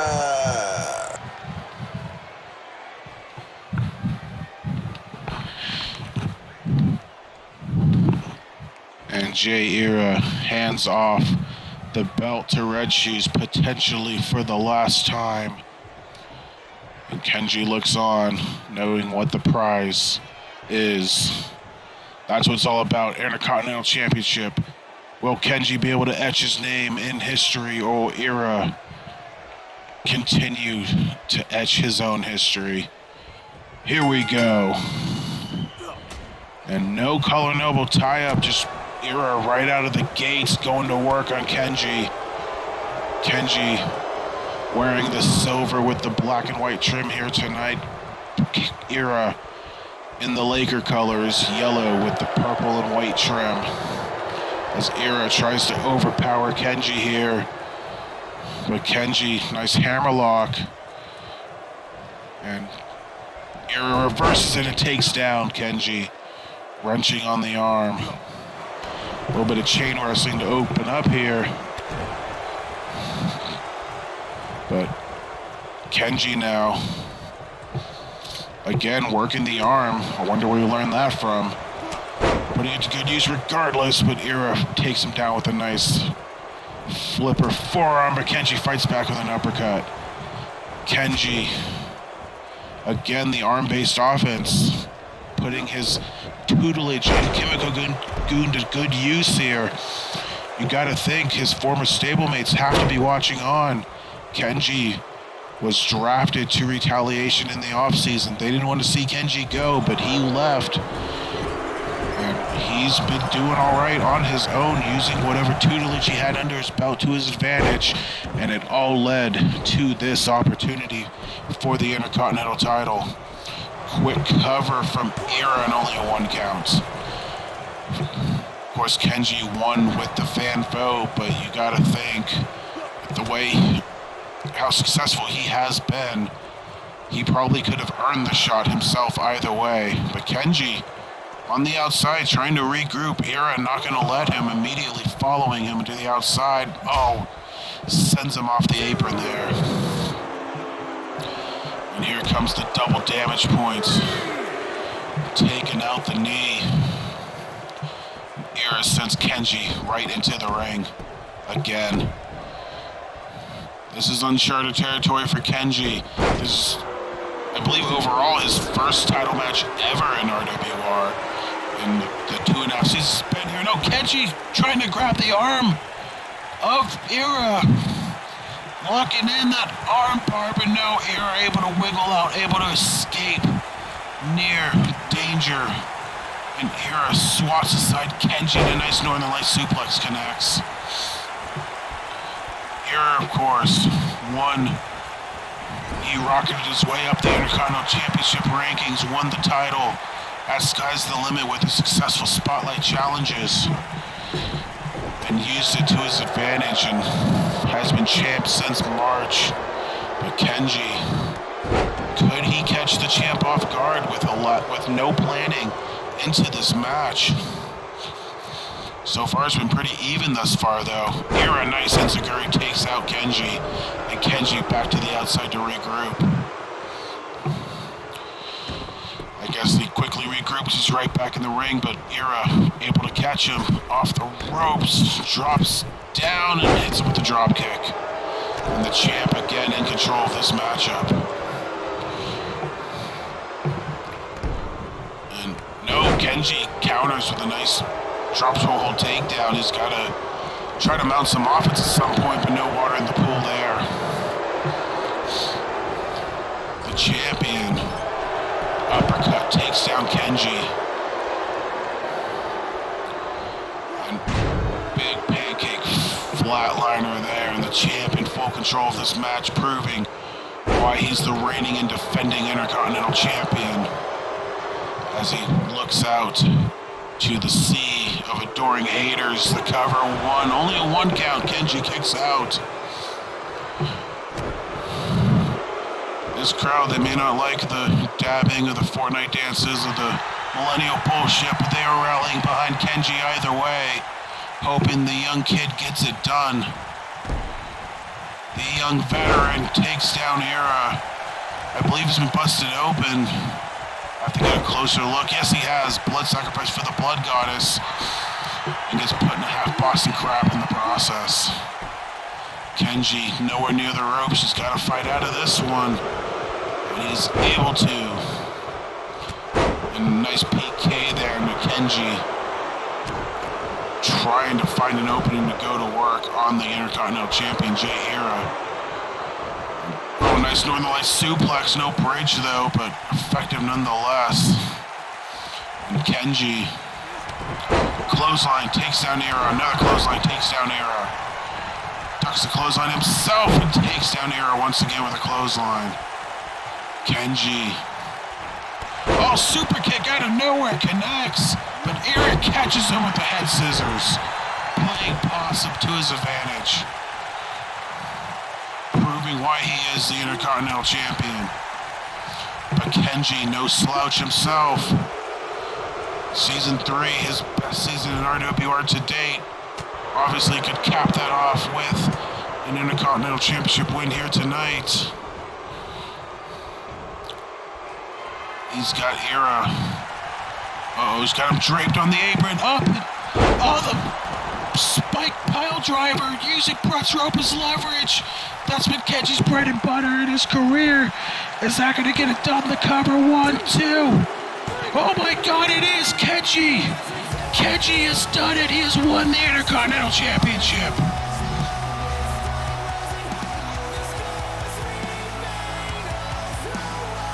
The winner of the match, a new RWR Intercontinental Champion, Kenji.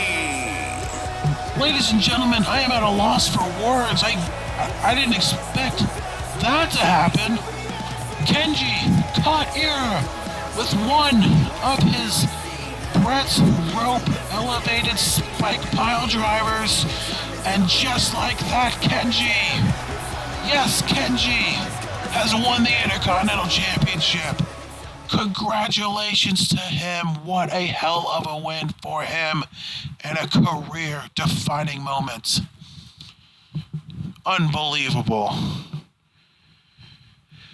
Wow. I legitimately did not expect to see that happen, but we got to move on, and we're going to figure out the second puzzle piece for the Tag Team Championship at Beach Brawl.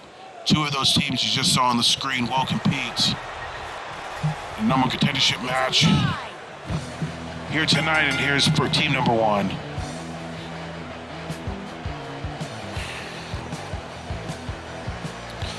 They may Now coming down the aisle from Las Vegas, Nevada, the Devil Dealer, Duke Dice. Just had to wait for me to start talking, Mr. Ring Announcer, but they may come out separately, but if you see one, you're going to see the other, and what started out as a makeshift tag team has gained enough traction, has gained enough popularity with the RWR crowd and the RWR fans that the totally legitimate business of Duke Dice and Tony Cheney has been voted into this match for #1 contendership for the tag titles on the Resurgence side. But now the question remains, who are they facing? I have a few options, but I also know, at least who I would think, a few teams that it would not be. But first, we need to complete the business. Here comes the pizza delivery boy.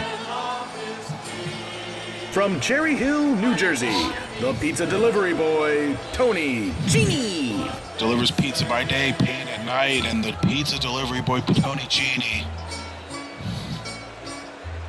We last saw him and Duke on pay-per-view at Sky's the Limit in the Golden Ticket match that was ultimately stolen by Razor Sharp and Just Insane, but now Duke and Cheney have a chance to earn a tag title shot at Beach Brawl here tonight. Of course, the winner of this match would join the Blazed Runners in the match.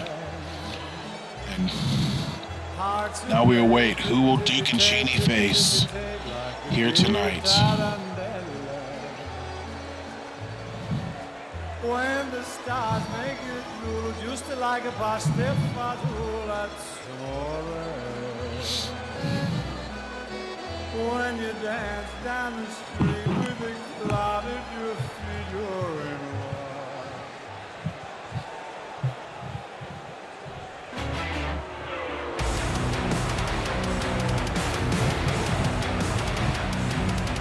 From Hell, Michigan, representing the Inner Circle, this is the world's most dangerous wrestler, Chad Bryant. Whoa. Hold on a second here. There's no way in hell that the Inner friggin' Circle won any sort of popularity contest with anybody. No way. They had to have rigged the vote or cheated or something, but there's no way. I don't believe this. The Inner Circle won a fan vote. Give me a break. But either way, the Inner Circle's in this match. It's official. And if you see Chad Bryant, you're going to see his partner, Stephen Wright. From Los Angeles, California, representing the Inner Circle, Stephen Wright. Well, unless there's some shenanigans like there were in the retaliation side of things, Inner Circle's gonna face Duke Dice and Tony Cheney. This is not the first time they would have squared off. I believe it was back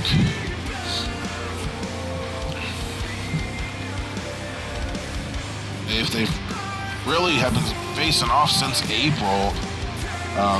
Duke Dice and Tony Cheney targeted the Inner Circle after Sky's the Limit, trying to face a top team on the brand to see if they could gel and fight as a top team and if they were legitimate as their business. And, well, I'm counting one loss to them at Resurgence 92, 2 losses to them at Resurgence 94, and 3 losses to them at Resurgence 98. And honestly, outside of a win against the Blue Gary Kudas on Resurgence 96, the totally legitimate business 0-3 against the Inner Circle, and now they're facing them again for number 4, and will they be able to solve the puzzle? I don't The know. following is a tag team contest where the winners will be crowned Resurgence's #1 contenders for the RWR Tag Team Championships. Well, there's the results, and as you can see, it's gonna be a straight tag match here. Looks like the terms of service just missed out on the match. Pepsi funding only got them to 3rd place, apparently. And here we go. Gonna start out with Duke Dice and Chad Bryant. Duke. Nice knee there. Going to work on Bryant. And, well, 2 of the losses to the Inner Circle have been in 6-man tag team matches. It's that match back at Resurgence 94. Just a straight-up tag team match that the Inner Circle beat Duke and Cheney, but if I remember correctly, in that match, it was Cheney that took a lot of the punishment, and they used the isolation game to their advantage. And, well, Cheney's going to get him some here. Not to discredit him any way, but if I were the total legitimate business, I maybe would have a different game plan, maybe have Duke do a lot of the heavy lifting, but they're deciding against it. But again, Cheney overpowered by Chad Bryant here, and there's the tag. And oh boy, here we go again, folks. Crowns Cheney's arm. That's his delivery arm, damn it. And the Northern Lights takes him out.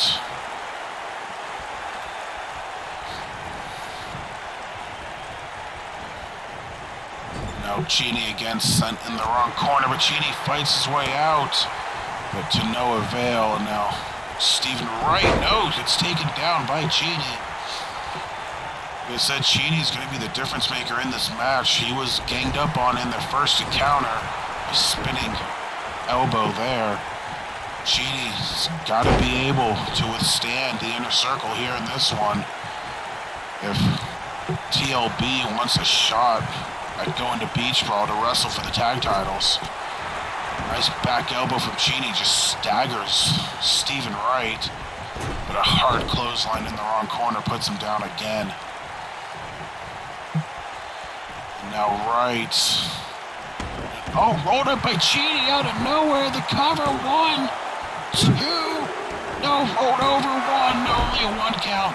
Cheney nearly stole one from the inner circle there. Almost a 1, 2, 3, get in the car. In this case, get in the van, but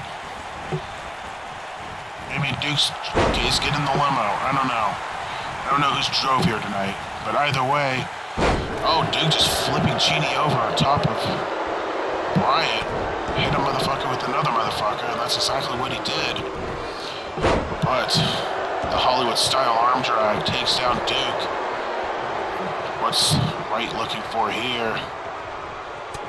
Doesn't matter, it's blocked by Duke Dice, the former World Revolution champion. No water in the pool there for Wright. And Inner Circle kind of in the same boat as the Unchained Union. A very accomplished tag team that just haven't been able to taste RWR gold yet here. They had one shot at the titles back at Sky's the Limit in a losing fashion to Recoil in a match also involving the Unchained Union. And back at Redemption, nice back suplex there. Lost in the finals of a No. 1 contendership tournament to Recoil. So Inner Circle, very good on TV, but it's pay-per-view that's been doing them in thus far. We'll see if they can break that streak here tonight. WDT to Duke will certainly help with that.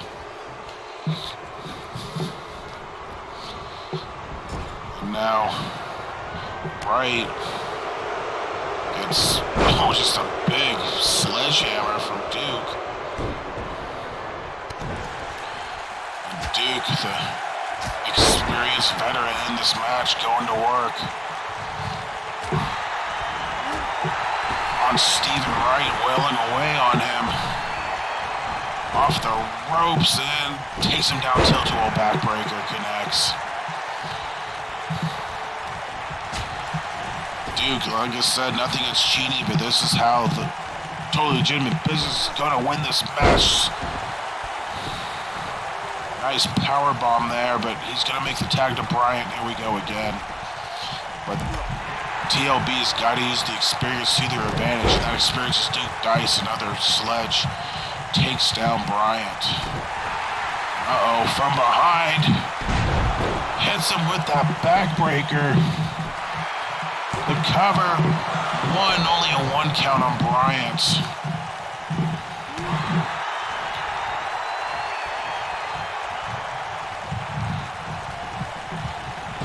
And now Duke.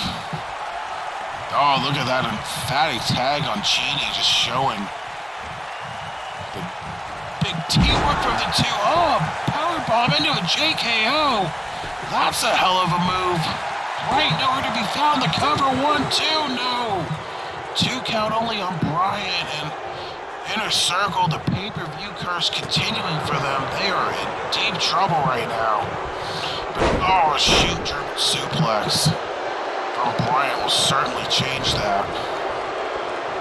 Now Bryant going to work on Cheney. A clothesline takes him down, another clothesline. Off the ropes and a third clothesline flattens the pizza delivery boy. Cheney now trying to fight back. Able to do so momentarily.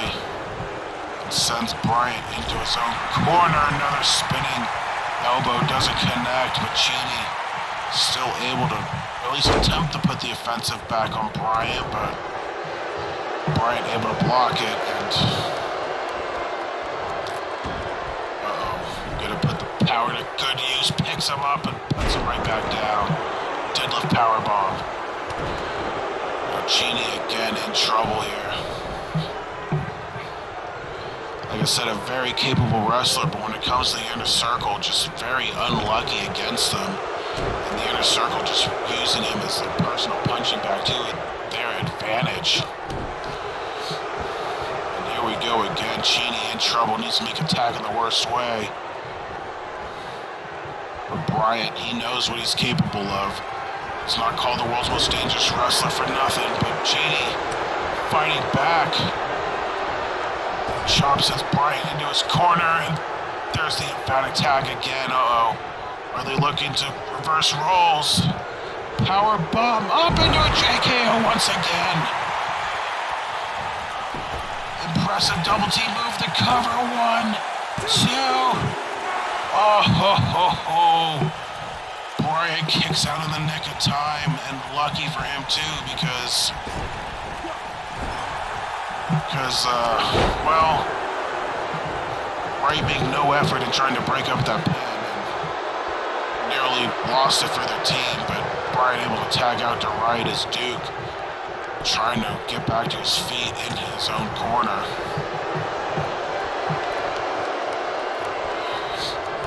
No, Wright, nice knee taking down Duke, but mini attitude adjustment, and former world champion using his experience to his advantage. Throws Wright out of the Rumble and gonna try to rack up some double damage points. Oh, big chop.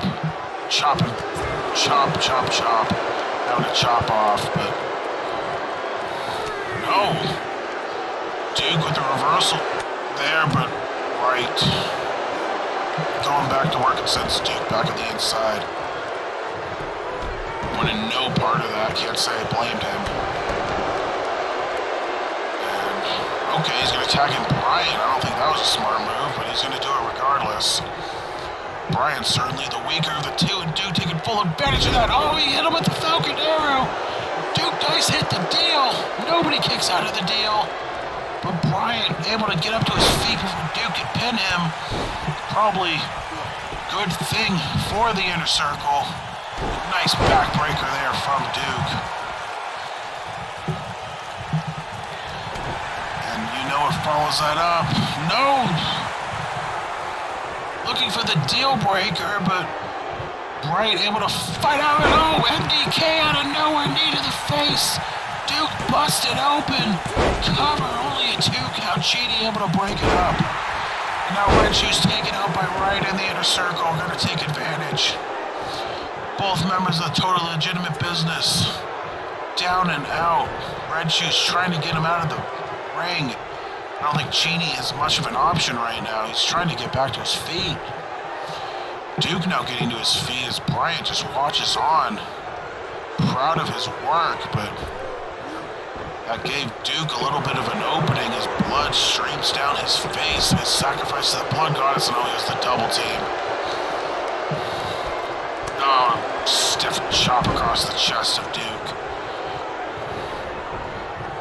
But Duke able to fight off Bryant, and oh, he's going to tag in Genie. Here we go. Here comes Genie. Can Genie get the job done and finally overcome the inner circle here? We've certainly given him hell this past couple of months. Wright going to be tagged in. Genie and Wright inside of the ring. Oh! Elbow! Bust open Bryant. Bust open Wright. More blood for the blood goddess. But again, the double team evil tactics from the inner circle. Bryant grabbing Genie before he could do anything to Stephen Wright. Oh! Right hand from Genie takes down Bryant. Bryant out of the equation. Genie up and down the face buster. On Wright, the cover. 1, 2. Genie did it! Tony Genie has defeated the inner circle. Unbelievable. The winners of the match and now Resurgence's #1 contenders to the Tag Team Championships, the Totally Legit Businesses. Tony Chidi got the job done. He finally beat the Inner Circle after all the torment they've given him the past couple months. And Duke Dice and Tony Chidi, the Totally Legitimate Business, are going to Beach Brawl to join the Blaze Runners for the tag team title match. And we are going to take a quick intermission. As you see on the screen, refuel on your food and drink, use the bathroom, stretch, and walk around, and we'll be back with part 2 of Pick Your Poison momentarily.